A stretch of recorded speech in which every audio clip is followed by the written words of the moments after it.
Shri Venkateswara gold తాకట్టులో ఉన్న మీ బంగారాన్ని విడిపించి కొనబడును.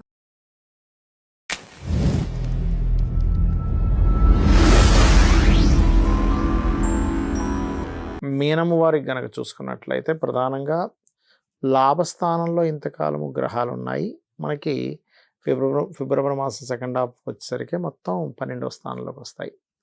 అదేవిధంగా లగ్నంలో శని, సప్తమ మన 4వ స్థానంలో గురువు, 6లో కేతు, ఈ రకంగా ఉంది ఇప్పుడుండే గ్రహస్థితి.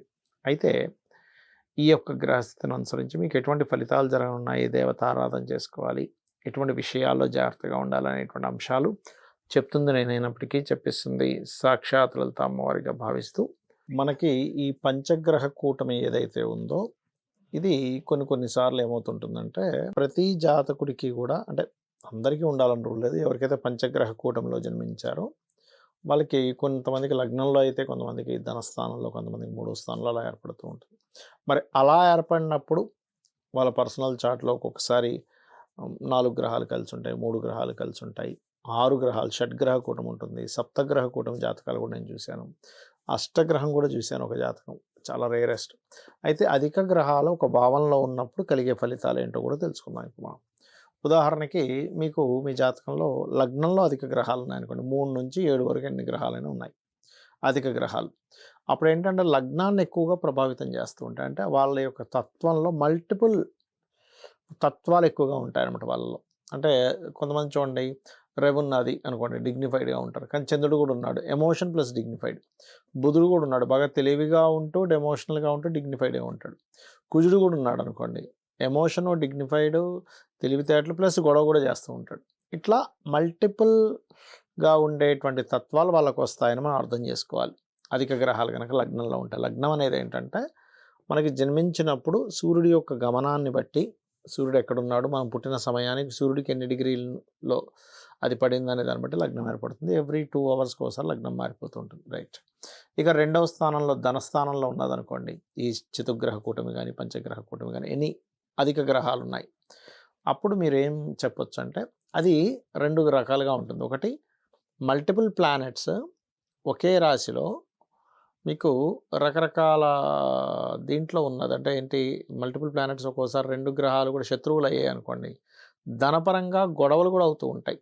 గొడవలు, ఘర్షణలు అయ్యి గొడవల మూలంగా ధనం వచ్చే యోగం ఉంటుంది. కానీ అలా కాకుండా మంచి గ్రహాలు ఉన్నాయి 2వ స్థానంలో, అధిక మార్గాలు, అంటే మల్టిపుల్ ధనయోగ అంటారు దాన్ని. అంటే ఒకటే మార్గం కాకుండా 2-3 మార్గాల ద్వారా ధనయోగం వచ్చే కాంబినేషన్ అంటారు దాన్ని. ఇక 3వ స్థానంలో అధిక గ్రహాలు ఉన్నాయనుకోండి, వాళ్ళు ఒక ప్లేస్లో ఉంటే సెట్ కాదు, వాళ్ళకి ఒక ప్లేస్ మారుతుండాలి. అలాగే మరొక విషయం ఏంటంటే, ఇక్కడ మీరు ఎప్పుడైతే ఈ రకంగా ధనయోగం ఏర్పడిందో ఇది ఏం చేస్తుందంటే కొంచెం ధైర్య సాహసాలని ఇలాంటివి కూడా ఇస్తూ ఉంటుంది. అంటే మీడియేటింగ్ ద్వారా ధనయోగం అంటారు, 3rd హౌస్లో కనుక గ్రహాలు ఉంటాయి. అంటే మధ్యవర్తిత్వం ఉండడం ద్వారా, అలా అని ఎక్కడో ఎవరికో ధనం ఇప్పించే దాంట్లో సంతకం పెట్టడం కాదు. ఇక 4వ స్థానంలో గ్రహాలు ఉన్నాయనుకోండి ఉదాహరణకి, అప్పుడు ఏంటంటే పర్టికులర్గా చతుర్థ భావము అనేటువంటిది మీరు చూసుకున్నట్లయితే అసర్ట్స్ అండ్ రకరకాల విద్యలు అభ్యసించడము, చాలా విషయాలు నేర్చుకోవడం లాంటివి ఇస్తూ ఉంటుంది. ఇక పంచమంలో అధిక గ్రహాలు ఉన్నాయి, సంతాన యోగము. అయితే ఇక్కడ ఏంటంటే ఇప్పుడు మీరు అర్థం చేసుకోవాల్సింది, ఏ భావంలో ఇప్పుడు 4 అనుకున్నా 5 అనుకున్నా అక్కడ ఉండే ప్లానెట్స్ ఏంటి, 2 కూడా ఘర్షణ ఇచ్చేటువంటివి అన్నప్పుడు ఏమవుతుంది, 4లో అధిక గ్రహాలు ఉన్నాయండి, చాలా ప్రాపర్టీస్ ఉంటాయి, కానీ ఆ ప్రాపర్టీస్ అన్నీ గొడవల్లో ఉంటూ ఉంటాయి. 5లో గ్రహాలు ఉన్నాయి ఎక్కువగా, చాలా రకరకాల థింకింగ్ ప్యాటర్న్స్, క్రియేటివ్గా ఆలోచించడము, అండ్ సంతానం కూడా చక్కగా అధిక సంతానం ఉంటుంది. కానీ అక్కడ మళ్ళీ పాపగ్రహాలు, అంటే ఉదాహరణకి బుధుడు, కుజుడు, శని, కుజ, లేకపోతే కుజుడు, రాహు ఇలా ఉన్నాడు అనుకోండి, అప్పుడు ఏం జరుగుతుందంటే చాలామంది సంతానం ఉన్నారు కానీ వాళ్ళ మధ్యన గొడవలు ఉన్నాయి, చాలా ఎఫైర్స్ ఉన్నాయి కానీ వాటి వల్లే గొడవలు ఎక్కువయ్యాయి అని కూడా చెప్పొచ్చు మనం. 6లో ఇప్పుడు ఇంకోటి ఏంటి, పంచమంలో అధిక గ్రహాలు ఉంటాయి కూడా మీరు చక్కగా రుణ విముక్తి యోగము అంటారు దాన్ని. ఇప్పుడు 6లో అధిక గ్రహాలు ఉన్నాయనుకోండి, శత్రువులు ఎక్కువగానే ఉంటారు డైలీ లైఫ్లో. అంటే ఆ జాతకుడు పరాక్రమంగా ఉంటాడు, స్పోర్ట్స్ రంగాల్లో బాగా కలిసి వస్తుంది ఆ వ్యక్తికి, ఆ శత్రువుపై జయం కూడా ఉంటుందని చెప్పొచ్చు. అయితే 6లో ఉన్నప్పుడు మాత్రం కాస్త కుజుడు, రవి, శని ఇలాంటి గ్రహాలకి ఇంకా బాగా యోగిస్తుంది, రాహు ఇలాంటివి. ఇక సప్తమంలో అధిక గ్రహాలు ఉన్నప్పుడు వెంటనే సప్తమంలో ఎక్కువ గ్రహాలు ఉన్నాయండి, మీకు ఎక్కువ మంది లైఫ్ పార్ట్నర్స్ ఉంటారు అనకూడదు. ఇక్కడ ఏంటంటే 12వ స్థానం కూడా పాడవ్వాలి, సప్తమం పాడవ్వాలి. అప్పుడే మనం సెకండ్ మ్యారేజ్ అవుద్ది, థర్డ్ మ్యారేజ్ అవుద్దని చెప్పొచ్చు.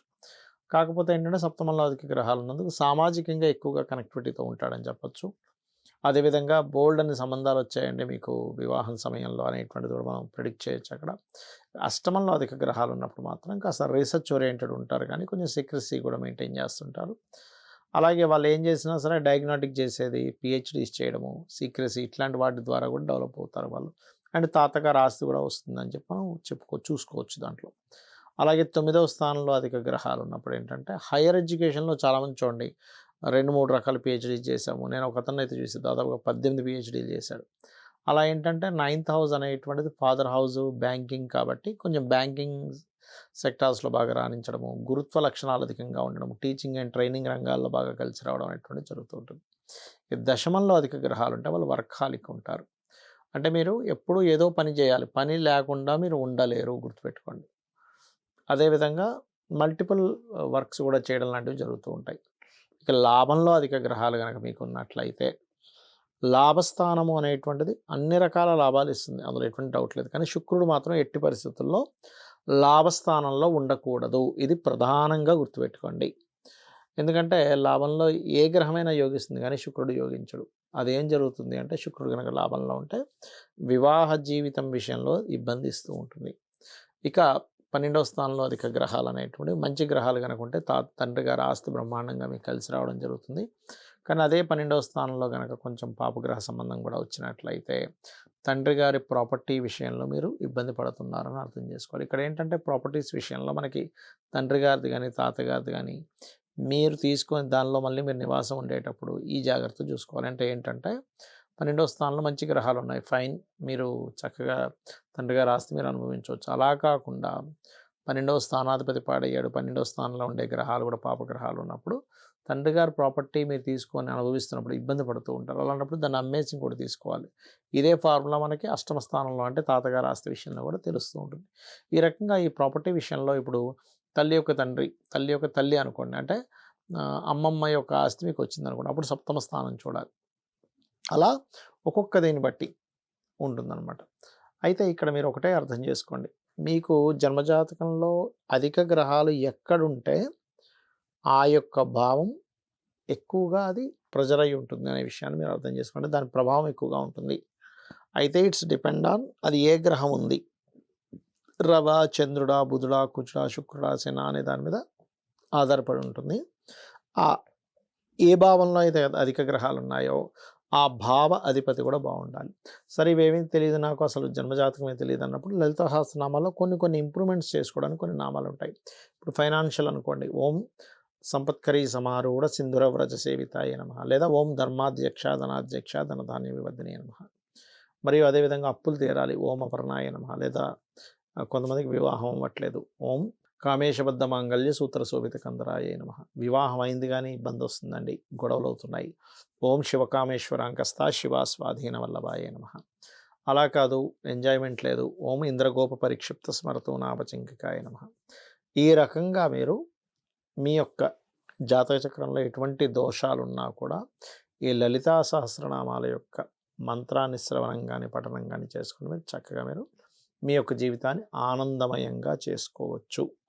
అలా కాదు, మీకు జాతక చక్రం ఉంది, అప్పుడు ఏ భావం పాడైంది, ఏ భావాధిపతి ఎలా ఉన్నాడు, ఇప్పుడు వరకు మనం చెప్పుకున్నటువంటి అధిక గ్రహాలు ఎలా ఉన్నాయి, ఇది ఈ రకంగా చూసుకోవాలి. ప్రధానంగా ఏంటంటే ఇక్కడ మీకు ఎప్పుడైతే 11 నుంచి 12లోకి వస్తున్నాయో గతంలో ఏవేవైతే కొన్ని ఎంజాయ్ చేశారో మళ్ళీ వాటి మీద ఇన్వెస్ట్మెంట్ చేయాల్సిన పరిస్థితి వస్తూ ఉంటుంది.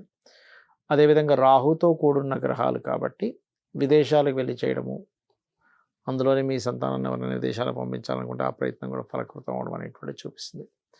ఇక ధనపరమైనటువంటి విషయాల్లో ఫైనాన్షియల్ గ్రోత్ అయితే బాగానే ఉంటుంది, దానికి ఏం ప్రాబ్లం లేదు ధనస్సు వారికి. మరియు ఇక్కడ ఈ చతుర్థ భావంలోకి వెళ్ళాడు కాబట్టి గురువు కొంచెం బడ్జెట్ ఎంత ఉంది దాన్ని బట్టి ప్రాపర్టీ తీసుకోవడం, దాన్ని బట్టి వాహనం తీసుకోవడం చేయాలి. లేనట్లయితే గురువు ఏం చేస్తాడంటే, ఇప్పుడు మనం ఒక 6 నెలల నుంచి ఒక 50 లక్షలు పెట్టి ఒక ఇల్లు కొనుక్కుందాం తిరుగుతుంటే గురువు ఇచ్చే ప్రభావం ఏంటంటే ఇక్కడ అలా కాదు, మనం ఇంకొంచెం పెద్దది తీసుకుందాం, ఎందుకంటే రాశి నుంచి 4లో ఉన్నాడు కదా, 2-3 కోట్లైనా పర్లేదని తీసేసుకున్న తర్వాత ఇన్స్టాల్మెంట్స్కి అట్లా ఇదవుతూ ఉంటారు. కాబట్టి ఈ విషయంలో జాగ్రత్తగా ఉండండి. ఫైనాన్షియల్ గ్రోత్ అయితే ఖచ్చితంగా ఉంది. మరియు మీ యొక్క అన్నదమ్ములు అక్కచెల్లెలు వరుస వాళ్ళకు కూడా ఏదైనా విదేశీ యోగాలు కూడా కలిగేటువంటి యోగం ఇప్పుడు ప్రజెంట్ ఉండేటువంటి కాలంలో చూపిస్తుంది గోచారంలో. కాకపోతే నిత్యము చేసేటువంటి పనుల్లో మీకు ఇంకా ఇంప్రూవ్మెంట్స్ రావాలి అంటే గణపతిని, రాజరాజేశ్వరి అమ్మవారిని ఆరాధన చేసుకోండి. మరియు ఉద్యోగ సంబంధించినటువంటి విషయంలో మీకు అనుకూలమైనటువంటి వాతావరణం ఉంటుంది. కొత్త ఉద్యోగ అవకాశాలు అయితే వస్తాయి, అందులో ఎటువంటి సందేహం లేదు. ఇక మీరు నిత్యము చేయవలసింది దేవతారాధన కూడా. మీరు గణపతిని మరియు దుర్గని ఎక్కువగా చేయండి. సంబంధాలు కూడా కాస్త విదేశీ సంబంధాలు, కొత్తగా వివాహం చేసుకుందాం అనేటువంటి వారికి విదేశీ సంబంధాలు కుదురుతాయి. అలాగే మీరు మాత్రం రాజరాజేశ్వరి అమ్మవారి యొక్క అష్టోత్తరం చేస్తూ ఉండండి. రెగ్యులర్గా చేస్తూ ఉంటే ఏమవుతుందంటే ఈ 12లో అధిక గ్రహాలు ఉన్నందుకు వివాహ జీవితంలో డిస్టర్బెన్స్ అవ్వకుండా, రాశిలో కూడా రాహు ఉన్నాడు, శని ఉన్నాడు కాబట్టి మీరు ఏదైనా సరే ఇప్పుడు చూడండి కొన్నిసార్లు మనం కొత్త రీసెర్చెస్ చేస్తుంటాం, అటువంటి వాటికి వెచ్చించడానికి కూడా ఎక్కువగా ఇక్కడ ఈ సమయం అనేటువంటి చూపిస్తుంది. కాకపోతే వద్దన్నా సరే ఖర్చులు వస్తూ ఉంటాయి. ఆ యొక్క ఖర్చుల విషయంలో సరిగ్గా ఛానలైజ్ అవ్వాలి అనుకుంటే దుర్గానామాన్ని ఎక్కువగా స్మరిస్తూ ఉండండి. రాజరాజేశ్వరి అమ్మవారిని, గణపతిని ఎక్కువ ఆరాధిస్తూ ఉండండి. మీకు అన్ని విధాలా మీకు బాగుంటుంది. శ్రీమాత్రే నమః.